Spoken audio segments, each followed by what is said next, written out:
Welcome to this explainer. Today, we're tackling something that is, quite literally, a matter of life and death. We're going through the Lifesavers Playbook, step-by-step CPR, drawing directly from the expert instructions provided by the Victor Chang Cardiac Research Institute.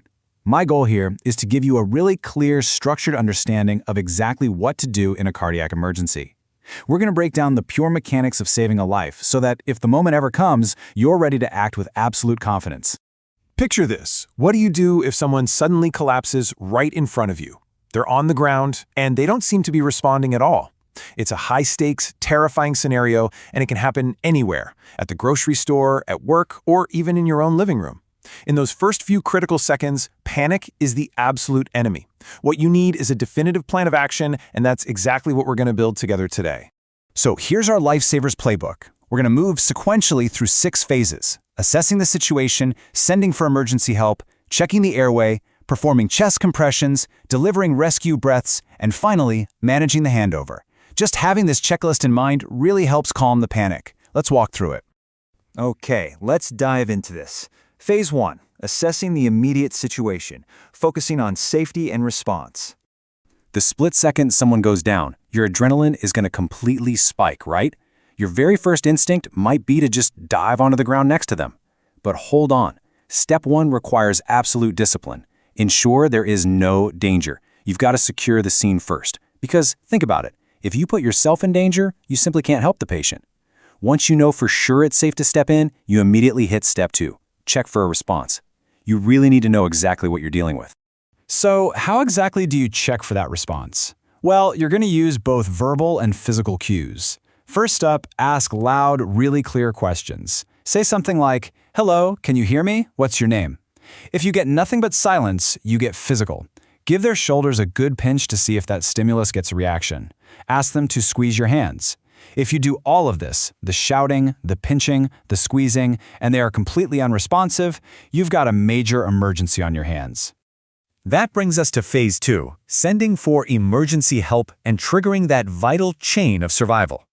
Okay, so you've confirmed they're totally unresponsive. And let me tell you, the clock is heavily ticking against you. You cannot do this alone. If you're in Australia, your absolute next step is calling 000. Don't hesitate, just make the call. And hey, if there are other people standing around, look directly at someone, point right at them, and tell them to make the call. Getting the pros on the way is absolutely paramount. But listen, don't just stop at calling the ambulance. You've got to get bystander support to locate the nearest defibrillator immediately. While you are committing to stay right there with the patient and begin treatment, you need to direct anyone else who arrives to literally sprint for a defibrillator and get it back to you as fast as humanly possible. Moving right along to phase 3, checking the airway and breathing, which is all about clearing the path for oxygen. Before you even think about checking the heart, you have to make sure the airway is actually open. It's super simple. Physically tilt the person's head back. This basic mechanical action just opens everything right up. Once that head is tilted, take a quick look inside to see if there's anything physically blocking the mouth or throat. If it's clear, then you can proceed to check their vitals. Now, checking for breathing is really a multi-sensory action. First, use your eyes. Look over the person's chest. You're searching for that normal, gentle rise and fall, just like when we breathe normally. Second, use your ears. Get your head down close and listen for any sound of breathing. Third, use your sense of touch. Place a hand on them to actually feel for chest movement. If they're completely unresponsive and they aren't breathing, or honestly, even if they're just not breathing normally, there's your answer. It is officially time to start CPR. Which leads us to phase 4, performing effective chest compressions. This is literally the engine of CPR. Now, what's really interesting about this step is that when someone isn't breathing normally, their heart has stopped pumping oxygenated blood to their brain. So guess what? Your hands are about to become a manual pump for their heart. But to make this work, you need perfect hand placement. You can't just guess where to push. You find the exact spot by tracing your pointer fingers from the person's underarms and bringing them straight across to the very center of their chest. Using their underarms as a physical guide is a foolproof way to hit the exact right spot on the sternum every single time. All right, once you've found the center of the chest, you need to lock into a highly specific physical posture. Place the heel of your palm right down on that center point.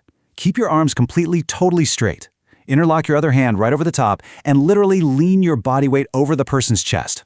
By locking those arms straight and leaning in, you're using your entire upper body weight, not just your arm muscles. which completely maximizes your pushing force. So just how hard are you supposed to be pushing here? The magic metric is 1/3. You've got to push hard and you've got to push fast. You actually need to compress the chest by about 1/3 of its total depth. It requires a significant amount of force, which is exactly why getting those straight arms and that leaning posture we just talked about is so incredibly vital. But here's a really crucial point. Pushing down is actually only half the job. You must always allow the chest to rise completely back to its normal position after each push. Releasing that pressure, letting the chest fully recoil, is what actually allows the heart to refill with blood before your next downward push. So remember, push down hard, but let it come all the way back up. And to maintain that life-saving blood flow, you have to keep a strict, steady rhythm. You need to be pushing at a pace of about 100 to 120 compressions every single minute. I won't sugarcoat it. It's a rapid, physically exhausting pace. But it is absolutely necessary to keep that engine of CPR running efficiently. Next up is Phase 5, delivering optional rescue breaths, if you're willing and able to do so. According to current guidelines, rescue breathing is actually an optional, though definitely helpful step. If you're comfortable doing it, the prep work is key. Just like when we checked the airway earlier, you want to tilt the person's head back. But this time, you also need to pinch their nose tightly shut. Open up the airway and put your mouth completely over theirs, creating a really firm, airtight seal. Once you've got that seal in place, the rhythm here is super precise. Step 1, offer 1 breath. Step 2, offer a 2nd breath. And step 3, get immediately back to those chest compressions. It's exactly 2 breaths, and then boom, you're right back to the vital work of pumping the chest at that 100 to 120 beats per minute pace. Finally, we arrive at Phase 6, managing the handover, because teamwork prevents fatigue. Look, doing compressions at that kind of pace is going to drain you. And as you get tired, your compressions naturally become less effective. So if you have someone else there to help, you need to swap out smoothly so the patient doesn't lose that momentum. And this brilliantly illustrates how to do it. To minimize the time your hands are off the chest, you've got to communicate clearly. Count it out loud with your bystander support. Say 1, 2, 3, and let them step right in. Or, I'll take over again. 3, 2, 1. That clear, counted communication means the compressions barely stop at all. So, there you have it. We've walked through the entire playbook from assessing the initial danger all the way to managing a smooth handover.